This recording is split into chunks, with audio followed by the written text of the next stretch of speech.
And welcome back to the Morning Blend. Well, here's a little riddle for you. What do the Ice Ages, New France, freshwater shipwrecks, and pirates all have in common? The answer? The Great Lakes. The Great Lakes are a big part of our past and present here in Wisconsin. So today, what's happening to them now and how you can help. Maureen Dunphy wrote this book all about the Great Lakes, and she joins us now with more. Good morning to you, Maureen. Good morning, Molly. Thanks for having me on. Happy New Year. Thank you so much. Happy New Year to you too. So I want to just start with something rather basic and just help people understand, where did the Great Lakes come from? Oh, well, we would have to go back to the Ice Ages. The Great Lakes we think of one ice age, but there's multiple ice ages that happened. And in each of those ice ages, things moved around. At one time, there was a tropical sea where Lake Erie is today. So things were scooped. Lake Superior was formed by some volcanic activity, which is different than the other four Great Lakes. But they changed around a lot. There are shores of original Great Lakes that have been discovered over time. So a lot of activity going on, some volcanic up by Lake Superior, and then a lot of glaciers pushing things around. I love knowing that history because we associate so much of Wisconsin and the Midwest to the Great Lakes. A lot of people know that the chain of lakes mostly runs along the U.S.-Canadian border and includes Lake Superior, of course, which you mentioned, Michigan, Huron, Erie, and Ontario. So what people lived in the Great Lakes region before the arrival of the Europeans? So many people before the Europeans. So archaeologists estimate that there were probably 120 different bands of people who lived in the Great Lakes region once people came. The first were the Paleo Indians, and then there were some pre-Columbian people, ending with the Woodland Indians. But the most interesting part of this story for me was who pushed the Woodland Indians out of the way. And those were the Anishinaabe people who came from the northeastern Atlantic coast.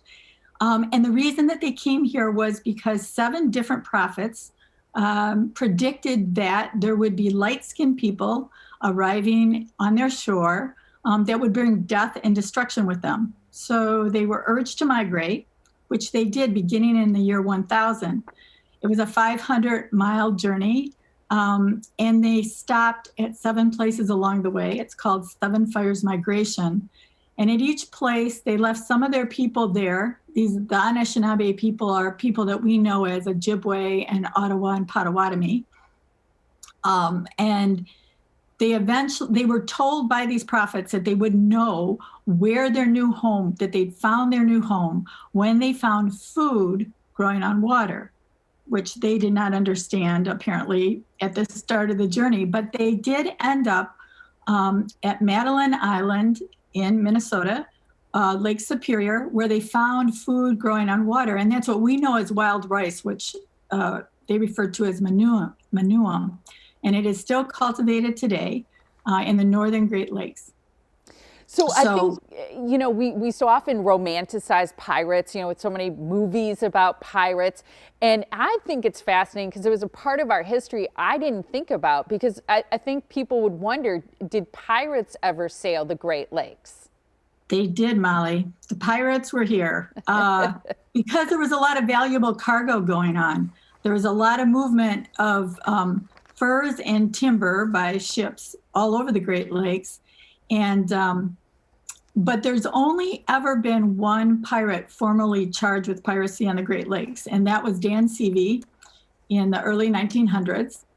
He was known as Roaring Dan, and he had his MO was to put up fake port lights, and so the captains of ships, thinking that they were going into a safe harbor, would head in only to crash upon the rocky shoreline, and whereupon the pirates would get onto the ship, steal the cargo, fur or timbers generally. And he was caught, however, in a sort of not a wonderful way. He had taken a sloop, the Nellie Johnson, in 1909, stole it from Grand Haven, Michigan, along Lake Michigan, made it across to Chicago. The ship only contained cedar posts. And when he was pursued by the authorities across Lake Michigan. When he couldn't sell the cedar posts, he went back to his home in Michigan where he was arrested and charged. Wow, that's fascinating.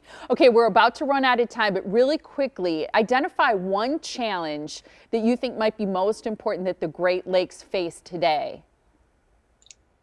Probably climate change. Climate change is making the waters get warmer, and it's changing the water levels. Anybody who has a cottage along Lake Michigan know that those water levels are going up and down, and not where they've been in the past.